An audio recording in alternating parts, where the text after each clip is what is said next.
और खेल के मैदान से अच्छी खबर शामिल करेंगे। पाकिस्तान टीम ने पहाड़ जैसा हदफ बासानी हासिल करते हुए जनूबी अफ्रीका को तीसरे T20 में 9 विकेटों से धूल चटा दी। कप्तान बाबर आजम ने सेंचुरी दागते हुए 122 रन स्कोर किए। मोहम्मद रिजवान ने शानदार निस्फ सेंचुरी स्कोर की। 4 मैचेस की सीरीज में कौमी टीम को 2-1 की बढ़तरी हासिल हो गई।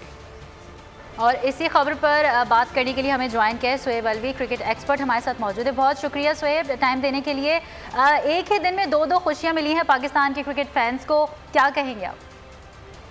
हाँ एब्सोल्युटली, और इससे बेहतर क्या सेलिब्रेशन हो सकता था कि बाबर आजम ने खुद ही 100 किए, और जहाँ उसने 50 गेंदों में 50 किए थे, वहाँ 39 गेंदों में उसने 100 करके दिखा दिया कि जब सिचुएशन के मुताबिक खेलना होता है। और रह गया उसका जो award the best ODI batsman, ये भी बहुत बड़ा एजाज है, बिकॉज बेसिकली कोहली जो है 4-5 साल से ये एजाज लिए बैठा हुआ था। और बाबर आजम ने अपने रन पाकिस्तान से बाहर स्कोर किए, कोहली ने अपने बहुत से रन जो हैं अपने होम ग्राउंड पे स्कोर किए, फ्लैट पिचेस पे स्कोर किए। अच्छा सोहेब, अगर बाबर आजम की बात की जाए और अगर उनके स्ट्राइक रेट की बात की जाए तो बड़ा तनकीद का निशाना बनाया जा रहा था गुज़िश्ता मैच के बाद कि इस स्ट्राइक रेट से नहीं खेले जिसकी ज़रूरत थी, लेकिन गुज़िश्ता मैच में हमने देखा कि 206 के स्ट्राइक रेट से उन्होंने सेंचुरी दागी। लेकिन मैं आपसे एक बात कहूँगा कि ठीक है बाबर आजम ने आज 100 किए, लेकिन वो क्रिटिसिज्म जो लोग कह रहे हैं वो अपनी जगह सही है। आप अभी इनको देख रहे हैं, साउथ अफ्रीका के खिलाफ इन्होंने अपनी होम साइड पे होम टीम में खेला। अभी ये साउथ अफ्रीका की बी और सी टीम के बॉलर्स के खिलाफ खेल रहे हैं। देखिए बात सारी ये है कि अभी वर्ल्ड T20 की हमने तैयारी करना है।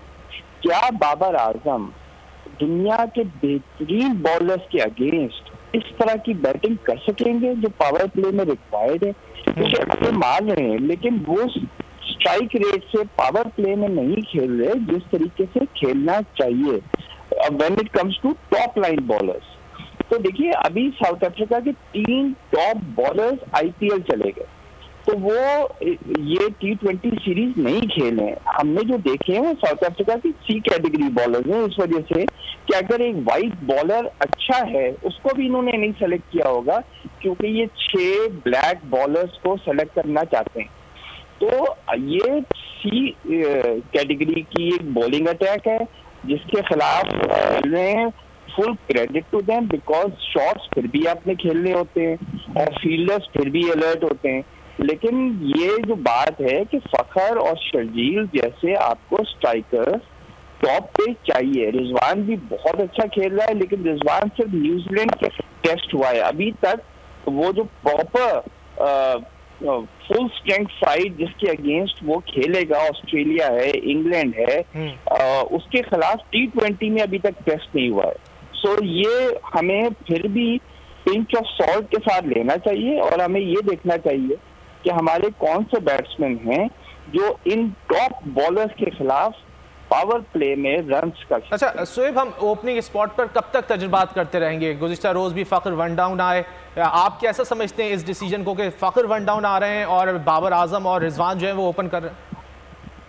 ये बात वही मैं आपसे कह रहा हूँ ना कि ये बाबर आजम का शायद अपना फैसला है, बिकॉज वो कप्तान है, बैटिंग ऑर्डर वो करते हैं, डिसाइड करते हैं। ऊपर से पाकिस्तान क्रिकेट बोर्ड ने ये भी कहा था कि फाइनल 11 पे फाइनल जो वोट होगा वो बाबर आजम का होगा। हम बहुत जगह मिसबा को डिफेंसिव टीम खिला रहे हैं या वो प्लेयर्स को चांस नहीं दे रहे। अगर बाबर आजम चाहे तो हर बंदा अपनी जगह खेल सकता है।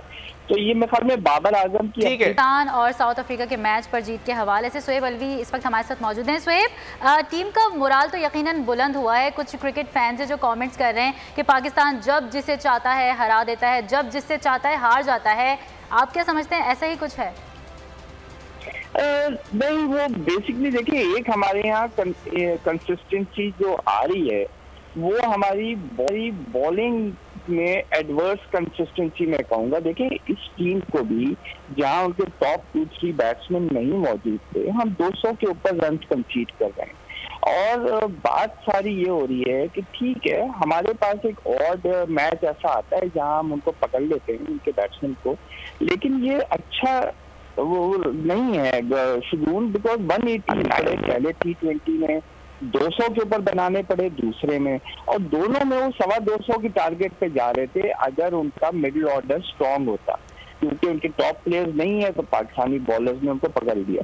सो हमारी सिलेक्शन में ऊंच नीच हो रही है। एक मैच में आप उस्मान कादिर को खिला रहे हैं, फिर नहीं खिला रहे, उसकी जगह बैट्समैन खिला रहे हैं, कभी 6 बॉलर्स के साथ जा रहे हैं, कभी 5 बॉलर्स के साथ जा रहे हैं। तो मेरा तो ये ख्याल है कि इस वक्त पैनिक मोड है, और हमेशा ये देखा गया है, इसमें मैं इस मैनेजमेंट या इस टीम मैनेजमेंट को नहीं ब्लेम करूंगा। हम पिछले, मैं तो 40 साल से क्रिकेट फॉलो कर रहा हूँ, 50 साल से, और 40 साल से लिख भी रहा हूँ। हर बोर्ड में यही होता है कि वर्ल्ड कप जब भी आ रहा होता है उससे पहले हमारे एक्सपेरिमेंट चल रहे होते हैं। दूसरी टीमों ने अपनी टीम को सेटल कर लिया होता है, उन्होंने अपने 15 फाइनलाइज कर लिए होते हैं, अभी तक एक्सपेरिमेंट्स कर रहे होते हैं कि फखर कभी 3 पे खेल रहा है, शर्जील कभी ओपन आ रहा है, कभी बाबर आजम नंबर 3 पे आ रहा है, और मैच टू मैच मेरा नहीं समझ में आ रहा कि ये लोग क्यों नहीं फाइनलाइज कर रहे हैं। बिकॉज पसंद नापसंद पे ठीक है, टीम को फाइनलाइज करने की जरूरत है क्योंकि आगे वर्ल्ड कप आ रहा है। बहुत शुक्रिया सोहेब अलवी, आपने वक्त निकाला और इस हवाले से गुफ्तगू की। ए नूरे खुदा नूरे बसीरत की तलब है, रमजान का सदका तेरी रहमत की तलब है, मख्फी हैं इसी माह में रहमत के करीने, गर्दाब से निकले हुए बख्शिश के सफीने, गोया है तेरे इश्क में हम सब बराबर, मजलिस को तू गुलदस्ता फिरदौस बना दे, रिंदों को सनाए शहलौलाक पिला दे, तू शम्मे कलम को यदे बैज़ाई अता कर, बच्चों को तो इफ्तार में तस्नीम अता कर। रमजान मुबारक की खुसूसी नशरियात रमजान में बोल, सिर्फ बोल एंटरटेनमेंट पर। रमजान में बोल।